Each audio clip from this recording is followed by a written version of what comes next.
جس وقت لوگ کہتے ہوں گے کہ سلامتی اور امن ہے، اس وقت ان پر اس طرح، یہ لفظ غور کیجئے گا، ان پر اس وقت اس طرح ناگہاں ہلاکت آئے گی جس طرح حاملہ کو درد لگتے ہیں، اور وہ ہرگز نہ بچیں گے۔ لیکن تم اے بھائیو تاریکی میں نہیں ہو کہ وہ دن چور کی طرح تم پر آ پڑے۔ تم اے بھائیو، یہاں لوگوں کا ذکر پہلے کیا اور وہ ہرگز نہ بچیں گے، اس کے بعد ایمانداروں کا ذکر کیا جا رہا ہے، لیکن تم اے بھائیو تاریکی میں نہیں ہو کہ وہ دن چور کی طرح تم پر آ پڑے، کیونکہ تم سب نور کے فرزند ہو اور دن کے فرزند ہو۔ ہم، یہاں وہ اپنے سمیت تمام ایمانداروں کی بات کر رہے ہیں، ہم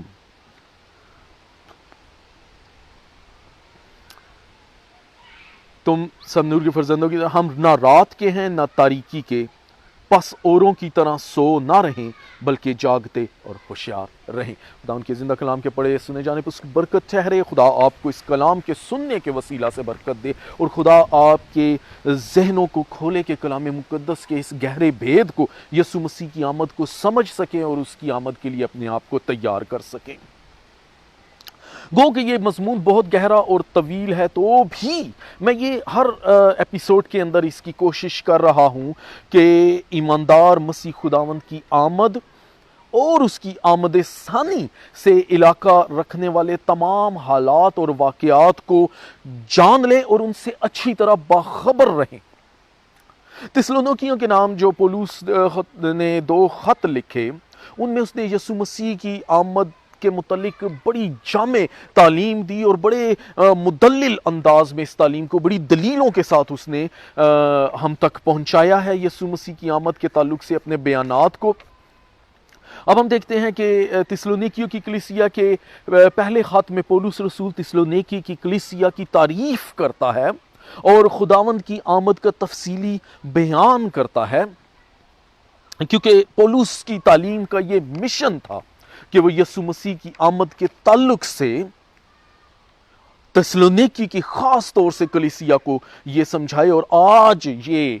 ہمارا مشن ہے کہ عالمگیر کلیسیا کو اس خاص بھید کے تعلق سے بتائیں۔ میں آپ کو یہ بتانا چاہتا ہوں کہ یسوع مسیح کی ایز اے بادشاہ، ایز اے منجی، ایز اے ابلیس پر فاتح، موت اور قبر پر فاتح کے طور سے تو بہت تعلیم ہمیں پرانے عہد نامے کے اندر، انبیاء کے اندر، صحائف کے اندر اس موضوع پر ملتی ہے، لیکن ایک خاص یسوع مسیح کی آمد ثانی کے تعلق سے بات ہے جو ہے کلیسیا کا یا ایمانداروں کا ہوا میں اڑ کر اس کا استقبال کرنا، فضائی استقبال کرنا۔ اس کے تعلق سے یہ ایک گہرا بھید ہے جس کو صرف نئے دور کی کلیسیا کے اندر اور شاگردوں اور رسولوں پر آشکارا کیا گیا، اور اس لحاظ سے ہم خوش قسمت ہیں اور اس بات کو سمجھتے اور جانتے ہیں کہ یسوع مسیح کی آمد میں اگر ہم قائم رہتے ہیں، ایمان کے اندر قائم رہتے ہیں، تو ہم اس کا ہوا میں اڑ کر استقبال کرنے والوں میں شامل ہوں گے۔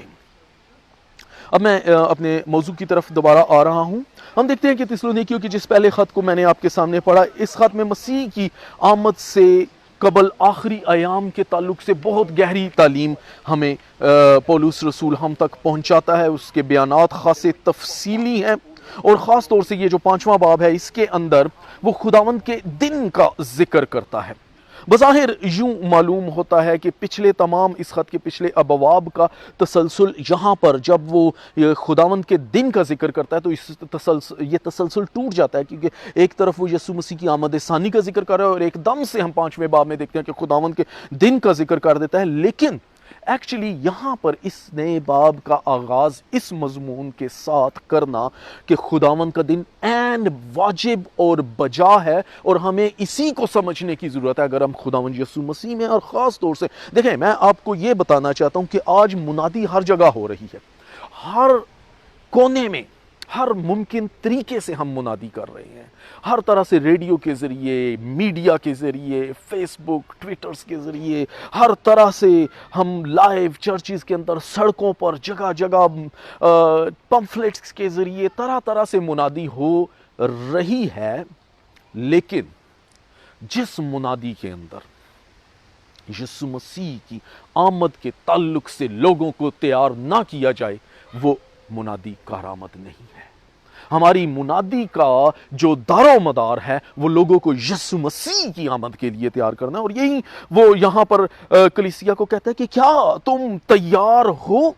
اس لحاظ سے ہمیں اس باب میں یسوع مسیح کے تعلق سے جو پولس لفظ بیان کرتا ہے خداوند کا دل بالکل بجا اور درست معلوم ہوتا ہے، اور وہ مسیح کے فضائی استقبال کی بات کو چھوڑ کر خداوند کے دن کی بات کرنا شروع کرتا ہے۔ ایک سچے ایماندار کے لیے یسوع مسیح کا جو استقبال ہے یہ ایک بڑی تسلی بخش امید ہے، لیکن جو مسیح سے باہر ہیں ان کے لیے اس کا کیا مطلب ہے؟ یہ ایکسپیرینس میں نے یہاں پر اپنی لائف کے بڑے ایکسپیرینسز کو اپنی مختلف ڈائریوں میں کوٹ کیا ہوا ہے، اور میں نے سن 2002 میں بدھ کے روز 20 مارچ کو میں نے رویا میں کلیسیا کا اٹھایا جانا اور یسوع مسیح کا استقبال ایک روحانی طور پر دیکھا۔ شاید یہ میرے ذہنی خیالات کا ایک تصور تھا کہ میں ان دنوں میں یسوع مسیح کی آمد کے تعلق سے بہت گہرے طور پہ تعلیمات حاصل کر رہا تھا، میں ریسرچ کر رہا تھا، مسلسل میں بائبل میں اس چیز کی کھوج کرتا تھا اور اس کے بارے میں تیار ہو کر میں بہت سی جگہوں پر کلام سناتا تھا، یا خداوند کا یہ فضل خاص مجھ پر ہوا۔ تاہم میں یہ سمجھتا ہوں کہ ایک سچے ایماندار کے لیے مسیح کا فضائی استقبال ایک تسلی بخش پر تسلی امید ہے، ایک ہوپ ہے، اور یہ بڑا پرفضل ہے، اور یہ اس دور کا آغاز ہے جس دور کا ذکر پرانے عہد نامے کے انبیاء نے، خاص طور سے یسایہ نے اپنی کتاب کے اندر، اپنے صحیفے کے اندر، اور داؤد نے بہت مرتبہ اپنے زبوروں کے اندر ذکر کیا کہ مسیح کی ایک ابدی بادشاہی آنے والی ہے اور وہ ہمیشہ قائم رہے گی، اور اکثر ہم زبوروں میں گاتے بھی ہیں کہ رہے گا نام صداتی کر مسیدہ، اور ہم دیکھتے ہیں کہ خاص طور سے اور انبیاء نے بھی اپنے صحائف میں یسوع مسیح کی آمد کے تعلق سے بہت گہری تعلیم دی ہے، لیکن یسایہ اور داؤد اس بات کا خاص طور سے ذکر کرتے ہیں۔ اور پھر ہم اعمال کے اندر اس کے پہلے باب کے اندر دیکھتے ہیں کہ جب شاگردوں نے یسوع مسیح سے پوچھا کہ تو اپنی بادشاہی کب قائم کرے گا، تو یسوع مسیح نے ان کو ایک لفظ کہا کہ ان وقتوں اور میعادوں کا، اعمال پہلے باب کی 7ویں آیت کے اندر آپ پڑھ سکتے ہیں، یسوع مسیح نے کہا کہ ان وقتوں اور میعادوں کا جاننا تمہارا کام نہیں ہے۔ اسی طرح پولس اس بات کی حاجت یہاں محسوس نہیں کرتا کہ ان وقتوں اور میعادوں کے بارے میں تسلونیکے کی کلیسیا کو وہ خاص طور سے لکھے اور بتائے، گو کہ وقتوں اور میعادوں کے موضوعات پر پرانے عہد نامے کے صحیفوں میں بھی تعلیمات موجود ہیں، مگر فضائی استقبال یہ ایک گہرا بید، جیسے میں نے ابھی پہلے بھی کہا ہے کہ یہ ایک ایسا گہرا بید ہے جو صرف شاگردوں اور رسولوں اور ہم کلیسیا میں یسوع مسیح کے پاک لہو سے دھل جانے والے ایمانداروں پر ظاہر ہوا۔ اس سے پہلے پرانے عہد نامے کے انبیاء پر یہ بھید فضائی استقبال کبھی ظاہر نہیں ہوا تھا۔ اور 5ویں باب کی 2 آیت کے اندر پہلے تسلونیکی جو میں نے پورا حوالہ آپ کے سامنے پڑھا، اس کے مطابق مقدسین کو خداوند کے دن کا پہلے سے علم تھا کہ وہ دن آنے والا ہے، لیکن یہاں ایک اور بات جو خاص طور سے ہمیں مد نظر رکھنی چاہیے کہ اس گھڑی اور لمحے کی بابت کوئی نہیں جانتا، کیونکہ وہ غیر متوقع طور پر آئے گا، لیکن وہ غیر متوقع کے طور پر ایمانداروں کے لیے ہڑبڑی یا پریشانی یا دل آزاری یا دکھ کا وقت نہیں ہوگا، یہ غیر ایمانداروں کے لیے ہوگا، ایسا کہ انہیں دوسرا سانس لینے تک کی مہلت نہ ملے گی، لیکن ایمانداروں کے لیے۔ لیکن اگر آپ لوگ جو یسوع مسیح کے خون کے وسیلہ سے دھل چکے ہیں، آپ کے لیے یہ پرفضل امید کا دن ہوگا۔ اور یہاں پولس جب خداوند کے دن کا ذکر کرتا ہے تو خاص طور سے یہ یاد رکھیں، یہ عام ہمارا جو دن اور رات کا 12، 14 یا 24 گھنٹوں کا دن ہم تصور کرتے ہیں، اس کے اندر ٹائم لیمیٹیشن کا وہ عنصر نہیں جو ہم اپنی اس دنیا کے اندر یا اپنے علم، اپنی سمجھ کے لیے استعمال کرتے ہیں، بلکہ خداوند کے دن سے یہاں پر پولس کی مراد وہ خاص عرصہ ہے، وہ خاص عرصہ ہے جس کی کچھ خاص خصوصیات ہیں، جبکہ پرانے عہد نامے میں اس ٹرم کے لیے مختلف الفاظ استعمال ہوئے ہیں۔ اس ٹرم کے لیے خداوند کے دن کے لیے کون سے الفاظ پرانے عہد نامے میں استعمال ہوئے ہیں؟ عدالت، یہ خداوند کا دن ہے، غضب کا دن، پھر تباہی و ویرانی کا دن، تاریکی کا دن، ان حوالوں کو خاص طور سے آپ یسایہ اور یوئیل نبی کے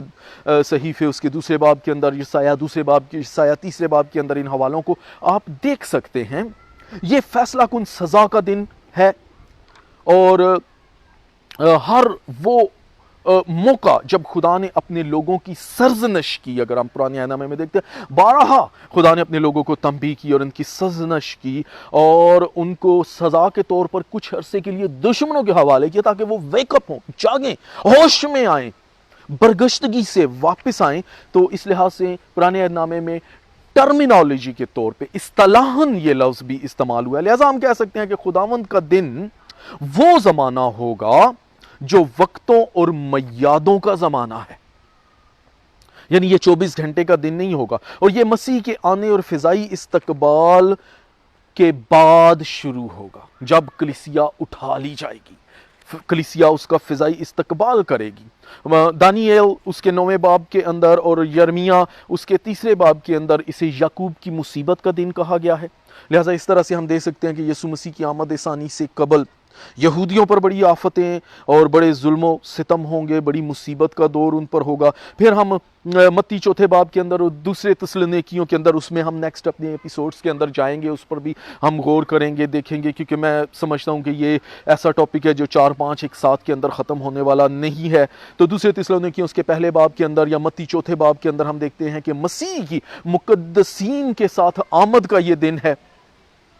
پھر ہم یوئیل 3 باب کے اندر، زکریا 4 باب کے اندر دیکھتے ہیں کہ یسوع مسیح کی 1000 سالہ بادشاہی کو خداوند کا دن کہا گیا ہے، اور پھر ہم پہلے پطرس کے 3 باب کے اندر دیکھتے ہیں کہ خداوند کے دن آسمان اور زمین جو ہیں وہ نیست ہو جائیں گے، ختم ہو جائیں گے، اور وہ سرک جائیں گے جیسے مکتوب لپیٹے جاتے ہیں۔ تو اس طرح سے ہم کہہ سکتے ہیں کہ آسمان اور زمین کا نیست ہونا خداوند کے دن کی علامت ہے۔ اب چونکہ ہم ایسے دور میں رہ رہے ہیں جہاں بے شمار جھوٹے مذاہب، بے شمار ایسے لوگ ہیں جو اپنے آپ کو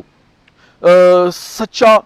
گردانتے سمجھتے، حالانکہ ان کی عقل، ان کے دل اس بات پر گواہی دیتے ہیں کہ جو کام وہ اپنے خداؤں یا الہوں کو یا اپنے معبودوں کو خوش کرنے کے لیے کرتے ہیں وہ شیطانی کام ہے۔ دنیا کا کوئی قانون اور کسی دل کی شریعت بھی ان کو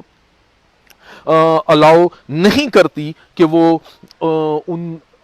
ایسے کام کریں، لیکن وہ اپنے خداؤں کو، اپنے دیوتاؤں کو، اپنے مذاہب کی خوشنودی کے لیے یہ کام کریں۔ اور ان کے بارے میں یسوع مسیح نے یہ بڑا واضح کہہ دیا ہے کہ میرے سبب سے لوگ تم سے عداوت رکھیں گے، اور بہت مرتبہ ایسا ہوگا کہ جو لوگ مسیح کے سبب سے ایمانداروں کو ستائیں گے وہ سمجھیں گے کہ ہم اپنے خداؤں کو خوش کر رہے ہیں، لیکن ہمارا خدا جو زندہ واحد برحق اس کائنات کا سنبھالنے والا، جو آنے والا ہے، جس کی آمد ثانی کے تعلق سے ہم جاننے کی کوشش کر رہے ہیں، جس کو کلام میں سے ہم سمجھنے کی کوشش کر رہے ہیں، جس کے بارے میں ہم منادی کر رہے ہیں، وہ خدا اکیلا حی القیوم ہے، اس کائنات کا سنبھالنے والا ہے، اور وہ کسی کی ہلاکت نہیں چاہتا۔ وہ یہ نہیں چاہتا کہ لوگ اس کے لیے مریں اور اپنے آپ کو ہلاکت میں ڈالیں اور ہلاک ہوں اور شہادتوں کو ایکسیپٹ کریں، نہیں، ہمارا خدا ہمیں بچانے کے لیے خود مر جاتا ہے، وہ صلیب پر آ کر اپنا لہو خود پیش کرتا ہے۔ ہمارے خدا کو ضرورت نہیں ہے کہ ہم اس کے لیے لڑیں، ہمارا خدا ہمارے لیے لڑتا ہے۔ کلام کہتا ہے وہ میرے ہاتھوں کو جنگ کرنا سکھاتا ہے، اس کا مطلب ہے اس کے فرشتگان ہر لمحہ ہماری خاطر، ہماری حفاظت کے لیے تیار رہتے ہیں۔ ہم اس خدا کا ذکر کر رہے ہیں، لیکن افسوس کہ ہم ایک ایسے دور کے اندر رہ رہے ہیں جہاں جھوٹے مذاہب کی بھرمار اور کثرت ہے، اور مسیح پر ایمان کے سبب سے ان کو آزمائشوں میں ڈالا جاتا ہے، اور مذاہب کے نام پر لوگ سمجھتے ہیں کہ اپنے خداؤں کو خوش کر رہے ہیں۔ ایسے بے شمار خدا ہیں جو انسان کی قتل و غارت پر خوش ہوتے ہیں، مگر واحد برحق یسوع المسیح، خدا کی ذات کا نقش اور پرتو جو ہمارا منجی ہے، وہ چاہتا ہے کہ ہم نجات پائیں، ہم زندگی پائیں۔ ہمارا خدا انسان کی مدد نہیں چاہتا، جنگ و جدل یا دوسروں کے مارنے کے ذریعے سے نہیں، بلکہ وہ خود ہمارے لیے آپ مصلوب ہو جاتا ہے۔ اسی طرح آج لوگ کلام کو بھی اپنی ترقی اور بہتری کے لیے نہیں بلکہ نکتہ چینی کے لیے، بہت سے ضروری نہیں کہ ہم غیر مذاہب کے اندر، ہمارے اپنے مسیحی لوگوں کے اندر بہت سے ایسے لوگ موجود ہیں جو ہماری اپنی کلیسیا کے خادموں کے اندر وہ کلام کو سننے کے لیے نہیں بلکہ نکتہ چینی کرنے کے لیے، بحث و تکرار کرنے کے لیے، ریپروونگ کے لیے وہ بڑے بڑے نکتے اٹھاتے ہیں اور اپنے آپ کو دانا جتا کر بے وقوف بن جاتے ہیں۔ ریپروونگ کرنا یا پوائنٹ آؤٹ کرنا یا ایررز کو پوائنٹ آؤٹ کرنا یہ غلط نہیں ہے، لیکن ہمیں جو امپورٹنٹ چیز ہے وہ یہ جاننا ہے کہ ہمارا مسیح میں کیا معیار ہے، مسیح میں ہم کون سا معیار رکھتے ہیں۔ اگر ہم ایماندار ہیں تو خداوند کا دن ہم پر ناگہاں آفت کے طور پر نہیں بلکہ تسلی بخش امید کے طور پر آئے گا۔ ہم پہلے تسلونیکیوں کے 5ویں باب کی 3 اور 4 آیت کو اگر غور سے دیکھیں تو یہی فرق وہاں پر واضح کیا گیا ہے، کیونکہ غیر ایمانداروں کے لیے یہ ایک ناگہاں آفت ہے جنہیں دوسرا سانس لینے کی بھی فرصت نہ ملے گی۔ 1 سیکنڈ تو بہت بڑی چیز ہے، شاید اس کا بھی 1 نینو سیکنڈ سے بھی کم عرصے کے اندر ان پر ناگہاں آفت آ جائے گی، تب توبہ کا موقع نہ ہوگا۔ تب یہ لوگ جو آج مسیح کا تمسخر اڑاتے ہیں یا مسیح کو رد کرتے ہیں، تب یہ لوگ کہیں گے کہ کاش ہمیں ایک اور وقت، ایک اور موقع مل جائے، ہم اس لمحے میں ہوں جب یسوع مسیح کی منادی کی جا رہی تھی۔ لہٰذا لیکن انہیں کوئی دوسرا موقع نہیں ملے گا۔ یہ جو نظریہ ہے یہاں پر غلط، انسان کا یہ نظریہ غلط ثابت ہو جاتا ہے کہ ہر انسان اپنی تقدیر کا خود فیصلہ کرتا ہے۔ یہ نظریہ کہ ہر انسان کا تقدیر کا فیصلہ پہلے سے مقرر ہے، یہ غلط ہو جاتا ہے۔ یہاں پر یہ نظریہ صحیح صادق آتا ہے کہ ہر انسان اپنی تقدیر کا فیصلہ خود کر رہا ہے، ہم خود اپنی جزا اور سزا کو چن رہے ہیں۔ کوئی پہلے سے تقدیر نہیں لکھی جاتی، کوئی کچھ نہیں، یہاں پہلے سے ہم خود اپنی تقدیر لکھ رہے ہیں۔ یہاں میں اس ٹاپک کو نہیں چھیڑ رہا کہ ہم بنائے عالم سے پیشتر سے چن لیے گئے ہیں، یہ تو ہم پہلے سے چن لیے گئے ہیں، ہلاکت کے فرزند پہلے سے چن لیے گئے، لیکن اپنی تقدیر کا فیصلہ کرنا، اپنی ڈیسٹنی کو ہم نے فیصل کرنا، اپنی خود سر نوشت لکھنا۔ ایک ہوتی ہے سرگزشت، کسی پر وہ گزر جائے، لیکن ہم خود اپنی سر نوشت لکھ رہے ہیں، اپنے ہاتھوں سے اپنے نوشتے، اپنی تقدیر کے فیصلے کر رہے ہیں، اپنے ہاتھوں سے اپنے اعمال کو لکھ رہے ہیں۔ ہمارا قلم ہمارے خود اپنے ہاتھوں میں ہے، اور خداوند کے دن یک لخت اس لمحے کے اندر ہمارا فیصلہ ہوگا، اور پھر ہمارے پاس واپسی کا یا کوئی ایسا اریزر نہیں ہوگا جس سے ہم مٹا سکیں لکھے ہوئے کو اور دوبارہ اس پر کچھ لکھ سکیں، اور یہ ایک دم سے ہوگا۔ ہمارے جب یسوع مسیح کا خدا کا دن آئے گا تو ہمارے فیصلوں پر صرف گیول ہوگا، جیسے عدالت کے اندر جج گیول کرتا ہے، ایک ٹیبل کے اوپر ہتھوڑا مارتا ہے اور فیصلہ سنا دیتا ہے، یہ ایک لمحے میں ہوگا، وہ اس میز پر گیول مار کر اپنا فیصلہ دے دے گا۔ تب توبہ کا موقع نہیں ہوگا، کوئی یہ عذر نہیں دے سکتا کہ مجھ سے گناہ لا علمی میں ہوا، کیونکہ ہم جو کچھ کرتے ہیں ہم خوب جانتے ہیں کہ ہم کیا کر رہے ہیں۔ بہت سے مذہبی ہونے کا دعویٰ کرتے ہیں، مگر یہ گارنٹی نہیں کہ حقیقی توبہ ان کے اندر موجود ہے یا نہیں۔ حقیقی توبہ تبدیلی کا باعث بنتی ہے۔ کیا ہم ایسے لوگوں کو دیکھتے ہیں جو روز توبہ کرتے ہیں اور ان کے اندر تبدیلی بھی آتی ہے؟ حقیقی توبہ تبدیلی یہ دل کا باعث بنتی ہے۔ ہم جان بوجھ کر اپنے نفس پر خوف اور غلامی کو حاوی کرتے ہیں، اور پھر ہم کیسے کہہ سکتے ہیں کہ یہ ہم سے ہو گیا؟ ہم خود اس کے سزاوار ہیں، ہم خود اس کے کرنے والے ہیں، اور ہم اس سے انکار نہیں کر سکتے۔ ہم اپنے خوف کی غلامی کے اندر رہ کر خدا کا انکار کرتے ہیں، لیکن ہم کب تک خدا کا انکار کرتے رہیں گے؟ کلام کے اندر یسعیاہ 28 باب کے اندر لکھا ہے، حکم پر حکم، قانون پر قانون، تھوڑا یہاں تھوڑا وہاں، کہاں سے ہم لے کر آ رہے ہیں، لیکن ہم نہیں ایکسپٹ کر رہے۔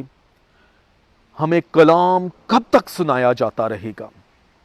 افسوس کہ آج بہت سے لوگ سن کر سن ہو چکے ہیں، اس قدر سن ہو چکے ہیں کہ ان پر کلام کے گہرے بھید بھی اثر نہیں کرتے۔ ہم اپنی عیش و عشرت میں خدا کے دن کو بھول چکے ہیں۔ افسوس ہم لالچ کے لیے بلعام اور بلق کی راہ پر چلنے والوں میں شامل ہو چکے ہیں۔ بہت سے لوگ خداوند اور شیاطین دونوں کے پیالوں میں سے پینا چاہتے ہیں، لیکن کلام کہتا ہے کہ تم خدا اور شیاطین دونوں کے پیالوں میں سے نہیں پی سکتے۔ ہم یسوع مسیح کی آمد کے لیے خود کو تیار نہیں کرتے، اس لیے ہم اس کی آمد کے دن سے ڈرتے بھی نہیں۔ اگر ہم اپنے آپ کو اس کی آمد کے لیے تیار کریں تو ہم اس کی آمد کے دن سے خوف کھائیں اور پھر ہم اس کے لیے تیار ہوں۔ لیکن افسوس کہ آج بہت سے لوگ خود کو دانا جتا کر بے وقوف بن گئے ہیں۔ یاد رکھیں کہ اس کی آمد کا دن تو اٹل ہے، وہ آنے والا ہے اور بہت قریب ہے، اور وہ ناگہاں آ جائے گا، چور کی مانند آ جائے گا ایکسکیوز می، جس سے بچنا ناممکن ہوگا۔ اس لمحے اگرچہ دنیا امن امن کے نعرے لگا رہی ہوگی، سائنسی ترقی اپنے عروج پر ہوگی، مگر خدا کے غضب سے نہ تو دنیا کے امن کے دائیوں کی بادشاہتیں اور نہ سائنسی عروج ہمیں بچا سکے گا یا کسی اور کو، اگر ہم خداوند میں نہ رہے۔ اس باب میں پولس دو طرح کے لوگوں کا ذکر کرتا ہے۔ پہلے وہ کہتا ہے وہ، اور پھر وہ ہم یا تم کا لفظ استعمال کرتا ہے۔ ایکسکیوز می، غیر نجات یافتہ کے لیے وہ قہر اور غضب کا دن ہے، لیکن ہم نجات پانے والوں کے لیے جنہوں نے یسوع مسیح کو قبول کیا ہے، یہ خدا کی برکت اور خدا کی سلامتی اور ایک پرامن امید کا دن ہے۔ خدا اس کلام کے وسیلہ سے آپ کو برکت دے۔ بہت جلد میں اسی سلسلے کو آگے بڑھاتے ہوئے آمد ثانی کو آپ کی خدمت میں حاضر ہوں گا۔ تب تک کے لیے مجھے اجازت دیجیے اور میرے لیے دعا کیجیے گا، میں بھی آپ لوگوں کے لیے دعا کروں گا۔ آئیے میرے ساتھ دعا میں شامل ہوں، ہم اپنے سروں کو جھکائیں، اپنی آنکھیں بند کریں